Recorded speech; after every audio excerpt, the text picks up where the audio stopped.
Anastasia Lischenko was born in 1996 in the city of San Luis Potosí, capital of the state of the same name in Mexico. She was the daughter of Igor Lischenko and Yulia Mazny-Safonchik and had a younger sister named Valeria Lischenko. Her father was a Russian-born gymnast who immigrated to Mexico in 1991, where he started working in a Russian circus that performed throughout the country. In that same circus, he met Yulia, a woman born in Siberia and raised in Ukraine who had been working there for some time.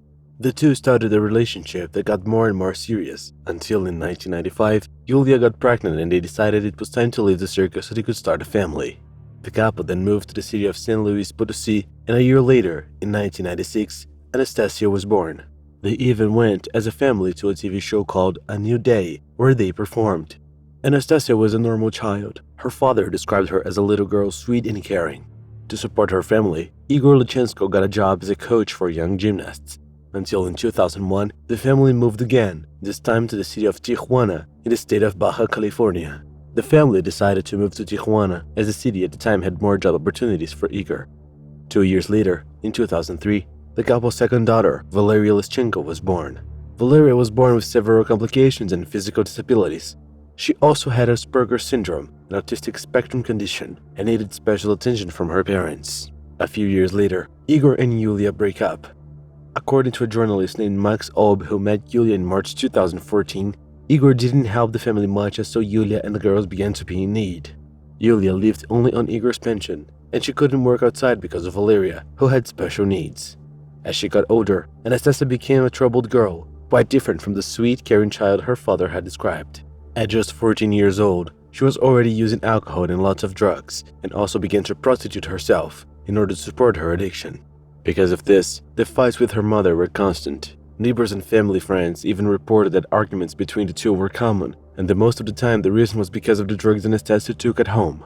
In one of these fights, Anastasia decided to run away from home.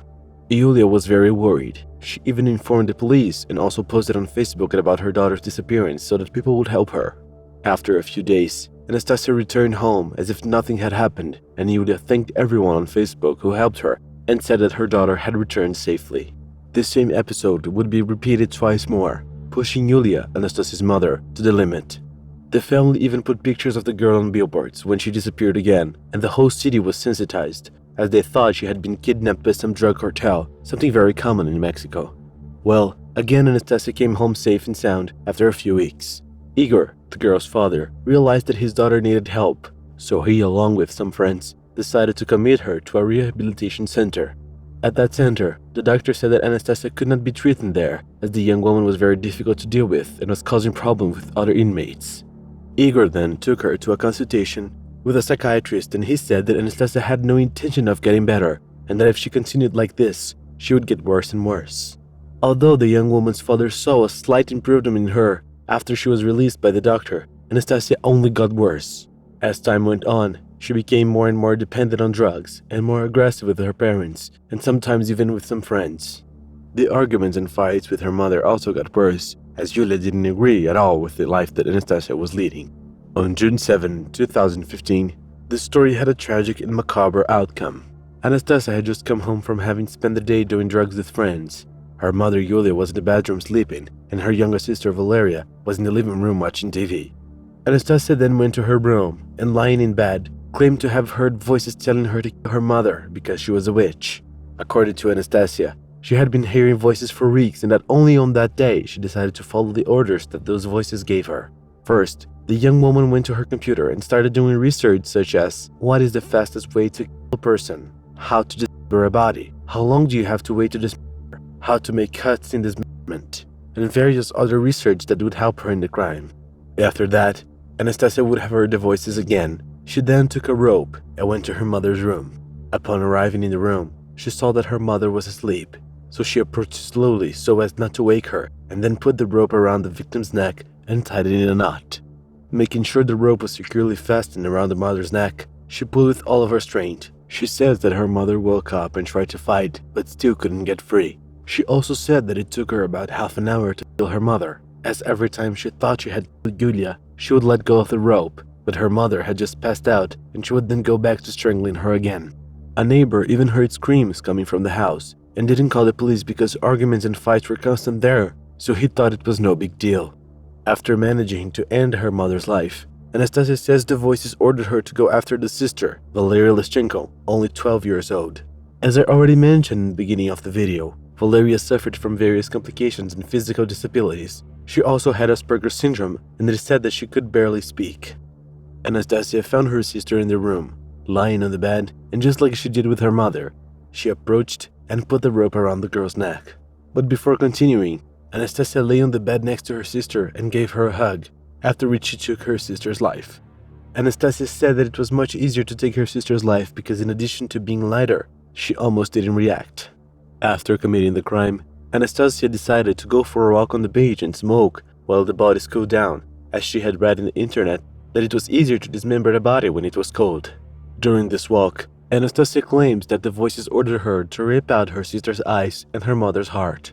She later justified this order by saying that her mother was doing witchcraft against her and that her sister was being used as a doll to also harm her, and that taking her eyes off her sister and ripping out her mother's heart would be only a way to kill the witch and break the spell.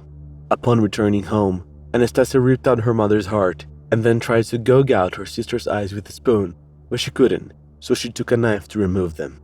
She took her mother's heart and her sister's eyes and flushed them down the toilet. After that, she began to dismember the bodies. It would have taken Anastasia about 4 hours dismembering her mother's body and 3 hours dismembering her sister's body, only finishing the next day. She put all of the body parts in the garbage bags and left inside one of the house's bathrooms. She went on with her life as nothing had happened, even cleaning the whole house to have a party on the same day. She also recorded a video with her cell phone where she confessed the crime in detail. On June 10, 2015, 3 days after the crime, Tijuana police were called by the Leszczenko's neighbors who complained about a strong odor coming from the family's home. The police officers went to the house and tried to contact them, but no one answered them and they decided to break in. Upon entering the house, they located the source of the smell that came from one of the bathrooms, and there, they found several plastic bags with the body parts of Yulia and Valeria. At first, the police thought that the crime was linked to a Mexican drug cartel, and that perhaps the family was involved in a dispute between drug traffickers in the city of Tijuana, since this type of crime is common there, involving dismemberment and decapitation. But this hypothesis was soon discarded, as during the investigation, it was proved that the family had no involvement with drug trafficking. And it was also found that the victim's daughter, Anastasia, had drug problems and violent behavior.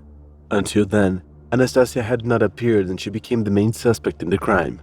On June 13, 2015, 6 days after the crime, Anastasia Leszczenko was located by the police in Sinaloa, a Mexican state that is more than 1,500 kilometers from Tijuana.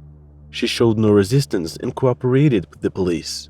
She confessed to the crimes and said that she killed her mother and sister because they were both casting spells on her.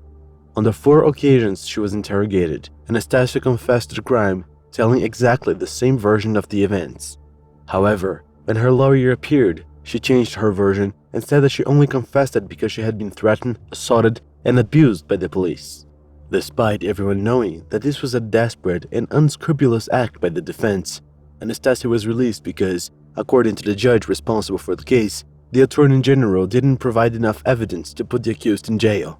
Obviously, this judge's decision caused a revolt in the local population, even more so because this judge is already known for releasing confessed and highly dangerous criminals. On June 19, 2015, 12 days after the crime, Anastasia Leszczenko was arrested again while walking through a park. She, instructed by the defense, maintained her version that she was innocent, and the police coerced her into confessing to the crime. The defense also spread in the media that the Russian government's eyes would be on the trial as Anastasia had Russian blood. However, the consul Russian therefore is a Mexican citizen. The young woman was evaluated by 3 psychiatrists. All 3 said that she suffers from a psychotic disorder and that it's possibly caused by excessive drug use. Anastasia's father at first didn't want to talk about his daughter, but in recent years, he has been putting forward his theory of facts. According to him, it would be physically unlikely that his daughter had committed the crime, as the young woman is much smaller than her mother and would not have been able to kill her in the way she confessed. Anastasia was accused of double murder, and today she is being held in La Lista Penitentiary in the city of Tijuana, where she awaits her trial. So, that's it guys, thanks for watching this far, best wishes, and I'll see you next video.